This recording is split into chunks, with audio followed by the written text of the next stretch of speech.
conheceu sobre um protesto de estudantes na área da USP, da Universidade de São Paulo, contra o governo do estado, direcionado nomeadamente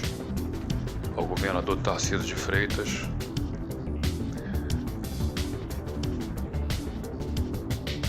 por reivindicações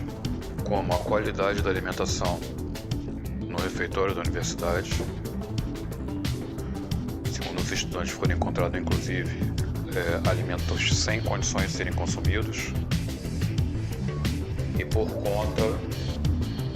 do baixíssimo, segundo os estudantes, reajuste proposto pela reitoria na bolsa estudantil deste ano. É uma reivindicação antiga. Os estudantes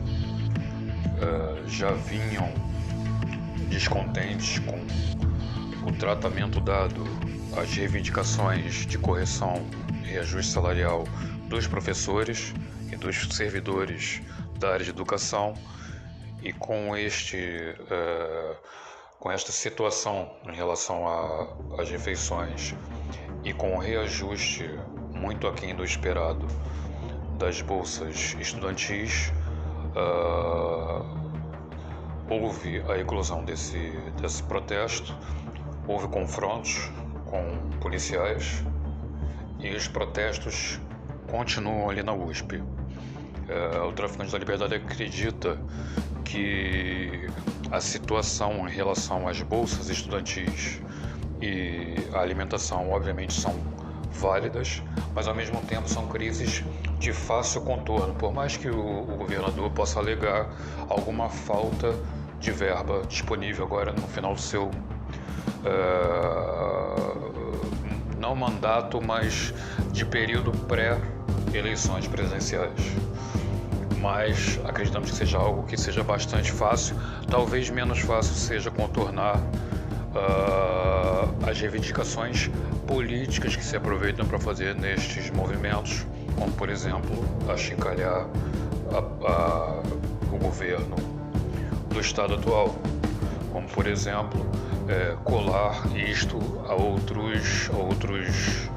acontecimentos políticos que estão em andamento no país, responsabilizando diretamente um governo que já vem descumprindo com os estudantes na capital paulista.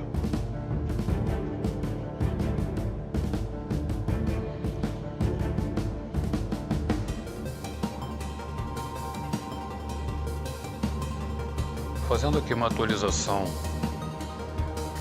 sobre tudo que está envolto no caso do Banco Master, focado um pouco mais só em relação à divulgação da produção de um filme chamado Dark Horse nos Estados Unidos, por uma produtora de filmes de Hollywood, que estaria sendo produzido de forma litigiosa por conta do tratamento que o Banco Master deu à própria instituição, como é sabido no escândalo de corrupção e de desvios de montantes bilionários aqui no Brasil. Bem, basicamente hoje a Polícia Federal comunicou oficialmente que negou a proposta de delação premiada do banqueiro e o ex-dono do Banco Master, Daniel Vorcaro, que está preso agora numa cela comum, num presídio, também da Polícia Federal no Distrito Federal, mas já não é uma cela especial, já não é uma cela na superintendência, é uma cela comum. E esse pedido ele apenas reforça o quanto a Polícia Federal já está avançada em relação ao que é conhecido até pelos próprios parlamentares, talvez até pelo próprio STF, como já fez questão de antecipar algumas vezes alguns ministros do Supremo, porque tudo que já se sabe por parte da Polícia Federal. E pelo que já foi divulgado até agora, o que Daniel Vorcaro se propôs a delatar, segundo a Polícia Federal, não acrescentará em nada nas investigações e que, portanto, não se justifica nenhum afrouxamento da preventiva do banqueiro. Nesse entremeio, foi divulgado também que uma comissão de parlamentares composta por deputados do PL, por exemplo, estarão ou já estão nos Estados Unidos, exatamente, mais precisamente no Texas, para se encontrar com Eduardo Bolsonaro e com o ex-secretário especial da Cultura e também produtor executivo do filme, Mário Frias, para tentar contornar a crise que se instaurou com as suspeitas do envolvimento do senador Flávio Bolsonaro com o Banco Master, por conta do patrocínio assinado previamente ao filme.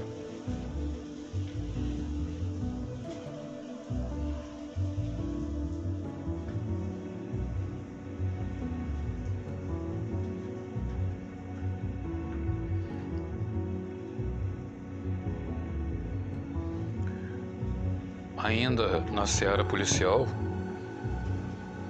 hoje também a Polícia Federal espoletou uma operação onde deteve Marcola, que no caso foi voltando a ser detido, e também a influencer e advogada Deolane Bezerra, que estará comprovadamente envolvida em lavagem de dinheiro para o PCC, de onde provém o Marcola, através de uma transportadora. Então, a Polícia Federal hoje deu aquele bom dia lá no conhecido Alphaville para buscar influencer e, no caso, volta a ser detida no âmbito de operações em torno do PCC.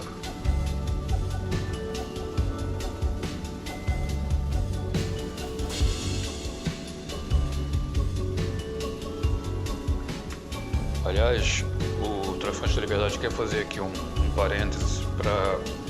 chamar a atenção do leitor que talvez esteja muito embaralhado com o noticiário nacional, político nacional, e também com todas as atividades, todas as competições esportivas de grande monta, que estão aí prendendo nossos interesses, nossas atenções. Começa a aparecer que alguns movimentos, tanto de policiais quanto de facções criminosas, são consequências da asfixia que está ocorrendo na América Latina em torno do narcotráfico. A gente agora há pouco noticiou, partilhamos aqui um vídeo de uma reportagem do Povo, que está em vários outros canais e vários outros sites, dizendo que a Bolívia está passando por uma tentativa de golpe de Estado e que no epicentro desse golpe estará o ex-presidente Evo Morales, que, assim como nós já reportamos até na Sutil Digital Magazine em alguma edição, que na cultura dos cocaleiros, que são os povos que produzem, plantam, cultivam a cocaína, a planta da coca, Evo Morales teria deixado o governo e se isolado numa região de cocaleiros, do povo que é da sua proveniência indígena, e de lá, assim, muito não criminalmente falando, mas em termos de movimento, de organização, né? Muito parecido com o que se faz nas comunidades em todo lugar, que é algum líder que consegue do anonimato de um lugar ermo, protegido, onde suas imagens, seus áudios, seus contatos não são públicos, não são visíveis, comandar alguma força, seja política, seja popular, seja até paramilitar. Não sabemos, mas a suspeita que recai neste momento é que este golpe de Estado terá a ver com a crise interna provocada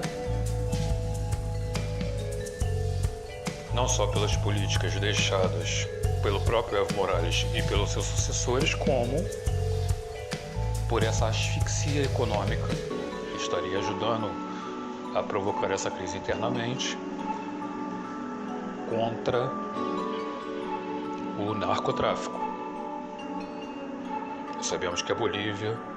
não tanto talvez como Peru, Colômbia, mas o Equador também, mas a Bolívia também é um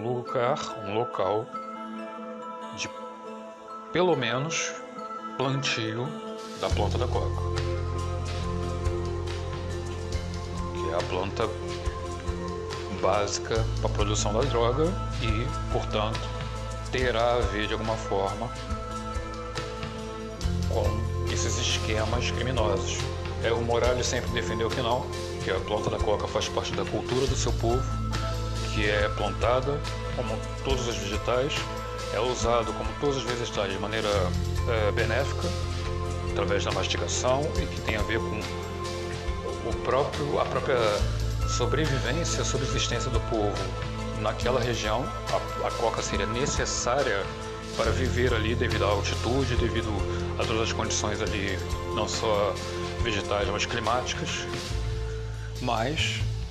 nós também temos que admitir que este discurso, face aos acontecimentos posteriores até a saída do cargo de presidente,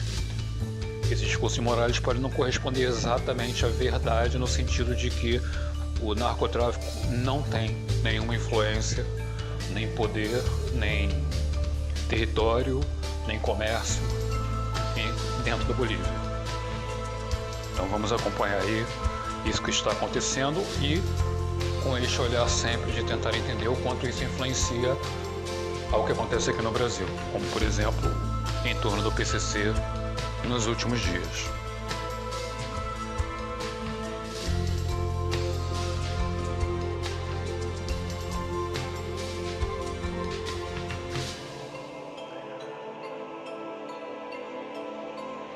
Bem, o noticiário hoje realmente está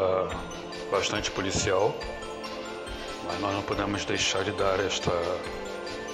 partilhar também esta notícia de que um desembargador, que nós vamos aqui evitar falar o nome por enquanto, um desembargador daqui do Rio de Janeiro, que estava desaparecido há quase um mês,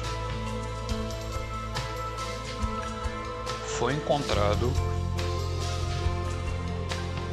numa região de mata, sem vida, só o corpo, e que, segundo o que foi divulgado, pela última vez esse desembargador que estava aqui no Rio de Janeiro, na cidade do Rio de Janeiro,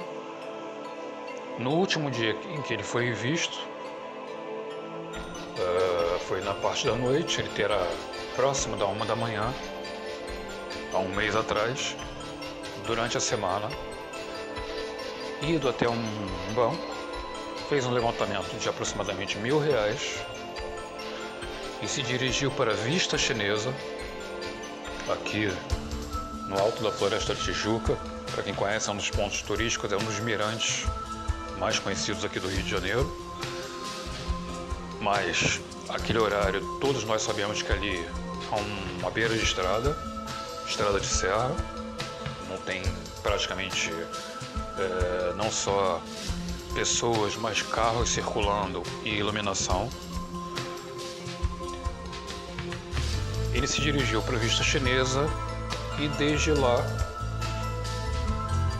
para encontrar provavelmente com alguém, desde essa altura não se ouviu falar mais do desembargador. E nós estamos fazendo o destaque desta notícia não para especular, mas para, de maneira responsável, ponderar o quanto isso possa ter a ver com o fato de nós, neste momento, temos um governador interino que é um desembargador. E por que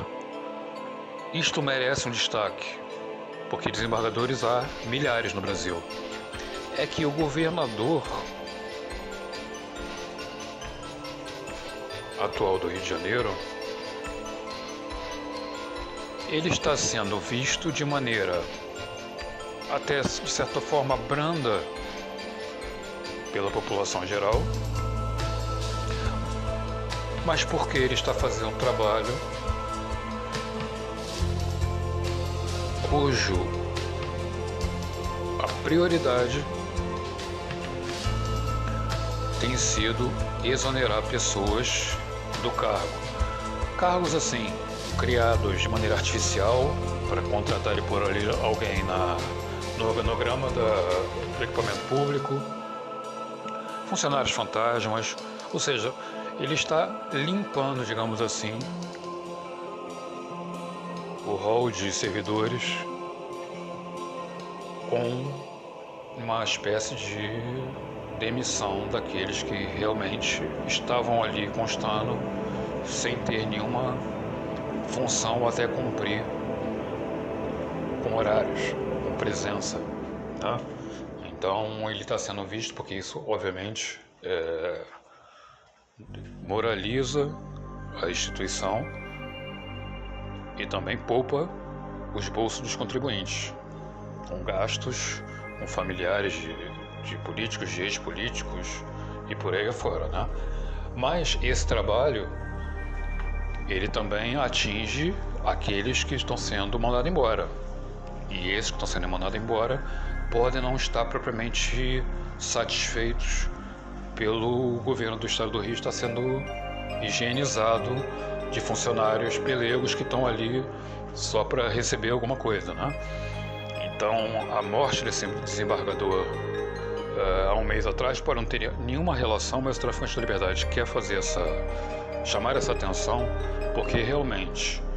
um desembargador, assim como qualquer outro cidadão, deixar a sua residência ou hotel durante a semana, próximo de 1 da manhã, para passar num banco, levantar aproximadamente R$1.000 para ir até a vista chinesa num táxi ou num Uber, não é um movimento comum.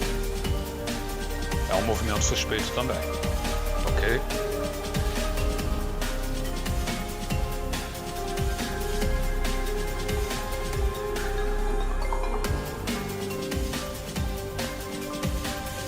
A gente quer chamar a atenção aqui também para uma votação que será feita no plenário da Câmara dos Deputados Federais, graças a alguns deputados que se sensibilizaram ao ponto de brigarem para levar essa votação para o plenário, tirá-la da comissão, porque dois deputados, que nós também por enquanto não vamos falar o nome, porque vamos dar só essa pincelada nessa notícia, que é dois deputados do Rio Grande do Sul querem aprovar uma PL que, em termos menos técnicos, mais acessíveis, significará a desobrigação de uma pessoa que possui um terreno ou uma propriedade maior precise pedir licença ao governo para cortar árvores. É claro que tem todo um contexto também local do Rio Grande do Sul, como por exemplo, em áreas que a Mata Atlântica não é permitido cortar árvores sem autorização. Então há pessoas que têm, por exemplo, grandes pastos ou pequenos pastos ou médios pastos em áreas de Mata Atlântica onde ainda se continua a crescer árvores. Então, se depois de muitos anos aquela pessoa comprou aquele terreno e tem um gado ali sendo criado e tratado e começa a aparecer árvores nesse pasto, esse proprietário dessa terra não pode cortar aquela árvore sem autorização e, obviamente, essas árvores costumam não terem autorização, não receberem permissão para serem cortadas.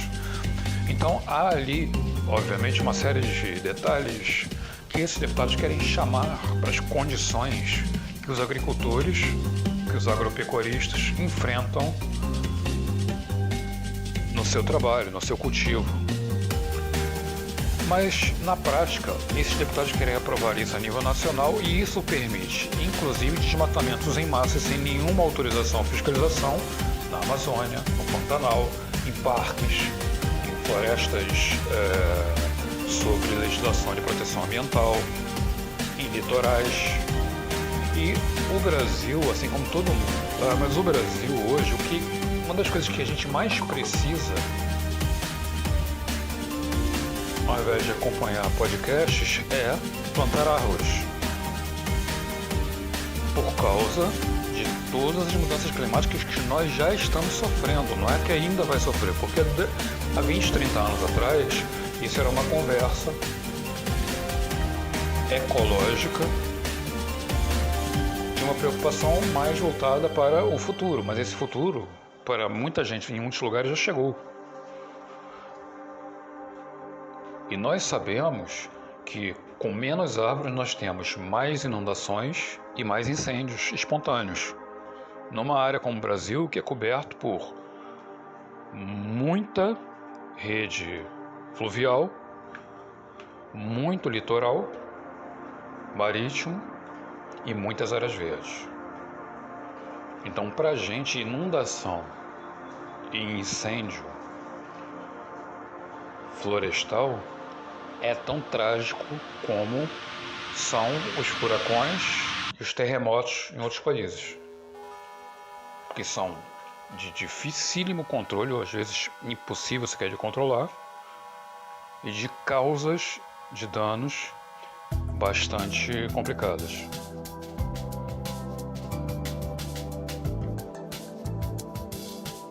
Então vamos estar atento a essa votação para que nós consigamos impedir que as nossas florestas e árvores sejam simplesmente dizimadas. E aí, seja para pasto, seja para plantio, seja para construções, seja para o que for, né? A gente precisa não só proteger as nossas árvores, nossas florestas, como replantar e cuidar para que essas árvores estejam tão vivas quanto nós.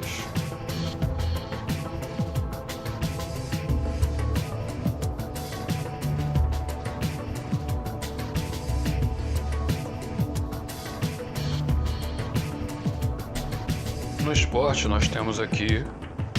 a vitória, a conquista do título da Premier League com uma rodada de antecedência pelo Arsenal.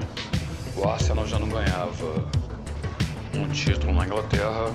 na Série A, desde há 20 anos atrás. Mais de 20 anos atrás. Mas sempre foi uma das grandes equipes da Inglaterra. Ficou à frente do Manchester City nessa penúltima rodada, com 4 pontos, portanto, faltando apenas um jogo que vale 3, sagrou-se campeão. Nós temos lá 2 jogadores que foram convocados para a seleção, o Gabriel Magalhães e o Gabriel Martinelli. O Martinelli não chegou a constar entre os principais artilheiros da liga, mas realmente foi um jogador que cresceu muito no Arsenal e foi um dos jogadores realmente fundamentais para esse título, perdendo ali para o islandês Haaland, goleador do Manchester City, e para o Igor Thiago, que com certeza, em relação à posição de avançado, foi a revelação da Premier League. O Igor Thiago ficou em segundo. Nós temos ali, dando uma olhada melhor para a tabela final, nós temos ali algumas coisas ainda a acrescentar, como por exemplo, o fortíssimo Chelsea ter terminado modestamente na 8ª posição para a equipe que tem e para a campanha que fez. O Chelsea tem vários dos seus jogadores em seleções que vão disputar aí a Copa no mês que vem. E em relação aos brasileiros, nós tivemos ali 2 infortúnios, né? A lesão do Estevão, que vinha sendo já uma das estrelas do time, e a não convocação também do João Pedro. O João Pedro terminou em 4º lugar na artilharia, considerado o melhor jogador desta temporada pela Premier League.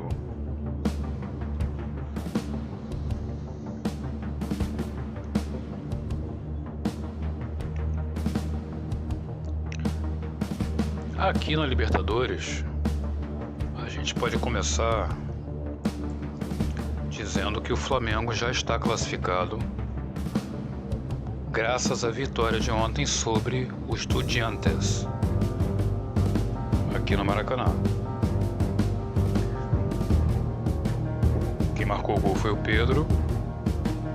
que também aliviou bastante os torcedores e aqueles que mais apreciam o seu futebol, dizendo que obviamente queria ser convocado, mas que ele sabe que teve que superar uma lesão que o tirou de campo quase durante um ano, e que sim, essa lesão é que prejudicou ele, essa intenção, esse desejo, a possibilidade real de ser convocado, apesar dele ter voltado a jogar já há algumas semanas, e não só voltou a jogar, como está bem fisicamente e voltou definitivamente a marcar. Voltou a ser aquele jogador decisivo que costuma marcar pelo menos um gol por partida. Então ele também reconheceu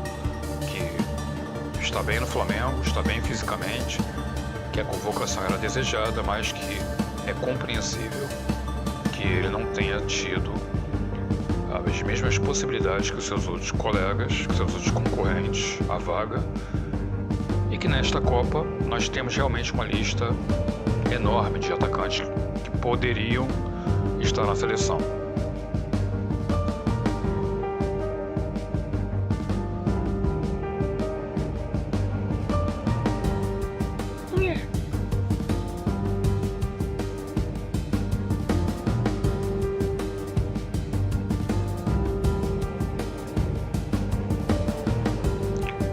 Hoje vou contar uma história para vocês.